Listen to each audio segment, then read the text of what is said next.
Hey guys, আজকে video হচ্ছে খুব সুন্দর। আজকে দেখাবো কীভাবে তোমরা তোমাদের ফোনকে তোমাদের কম্পিউটারে মিরার করবে, বা এক কথায় বলা যায় তোমাদের ফোনের স্ক্রিনটা তোমাদের কম্পিউটারের স্ক্রিনে কীভাবে আনবে। তো ভিডিওটা ভালো লাগলে ভিডিওকে লাইক করে সাবস্ক্রাইব করে বেল অন করে দাও এবং নতুন ভিডিও যখন কমেন্টসে কমেন্ট করবে। তো সবথেকে তোমার জিজ্ঞাসা করবে তোমাদের কম্পিউটারে, তোমাদের ফোন থেকে তোমাদের কম্পিউটারে এই ইন্টারনেট অন রাখতে হবে। ইন্টারনেট অন রাখার পরে তোমাদের কোন ব্রাউজারে যাবে, কোন ব্রাউজারে গিয়ে তোমাদের ব্রাউজার ওপেন করে নেবে। ব্রাউজার ওপেন করার পরে এখানে তোমরা সার্চ করবে, যেটা হচ্ছে এখানে সার্চ করবে এ পাওয়ার মিরার, ঠিক আছে।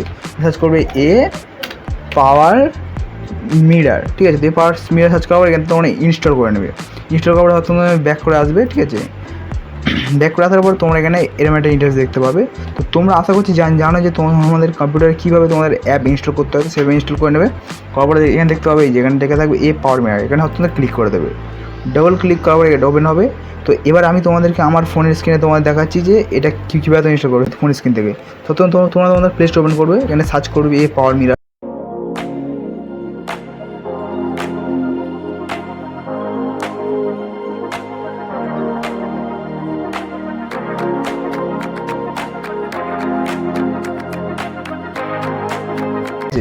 এখানে পাওয়ার মিরার সার্চ করার পরে এখানে এখানে আমার নেট স্লো দিচ্ছে। তো এখানে দেখতে পাবে এই ইন্টারফেস তোমরা এখান থেকে ডাউনলোড করে নেবে। ডাউনলোড করার পর তোমরা যেখানে ব্যাক করে যাবে, ব্যাক করার পর তোমরা তোমাদের ফোন থেকে এই পাওয়ার মিরারটা ওপেন করবে। এখানে পাওয়ার মিরারটা ওপেন করছি। ওপেন করার পরে তোমরা তোমাদের কম্পিউটার এখান থেকে এইখানে ক্লিক করবে। করার পরে এখানে উপরে দেখতে পাবে একটা স্ক্যানার অপশন থাকবে। স্ক্যানার অপশানে তোমরা ক্লিক করবে। স্ক্যানার অপশানে ক্লিক করার পরে দেখতে পাবে তোমার স্ক্যান করার অপশন থাকবে। তোমরা তোমাদের কম্পিউটারে যে কিউআর কোডটা আছে ওটা এখানে স্ক্যান করে নেবে একবার। স্ক্যান করার সময় দেখতে পাবে তোমাদের সামনে ইন্টারফেস আসবে। এখানে দেখাবে তোমরা স্টার্ট নাও ক্লিক করবে। স্টার্ট ক্লিক করার সঙ্গে সঙ্গে দেখতে পাবে তোমাদের এখানে কিন্তু তোমাদের ফোনটাকে তোমাদের কম্পিউটারটা মিরার হয়ে যাবে। তো ব্যাক করে যাবে। এখান থেকে ব্যাক করে যাওয়ার পরে এখানে আমি স্ক্রিনটা একটু ছোটো করে নিচ্ছি। দেখো এখানে তোমরা তোমাদের ফোনে যা করবে, তোমাদের ফোনে যা কাজ করবে এখানে কিন্তু সব কাজ হবে, ঠিক আছে। তো এখানে আমার নেট স্লো চলছে, এখানে হচ্ছে না। তো এখানে তোমরা দুরকমভাবে ইউজ করতে পারবে। একটা হচ্ছে তোমাদের ডাটা কেবিলের মাধ্যমে, তোমাদের ফোনে যে ডাটা কেবিল তার মাধ্যমে ইউজ করতে পারবে।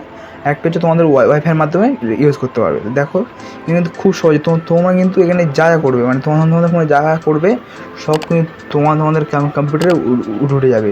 তো যদি ভিডিওটা ভালো লাগে ভিডিও লাইক করে সাবস্ক্রাইব করে বেল আইকন অন করে দাও এবং নতুন ভিডিও কমেন্ট করবে।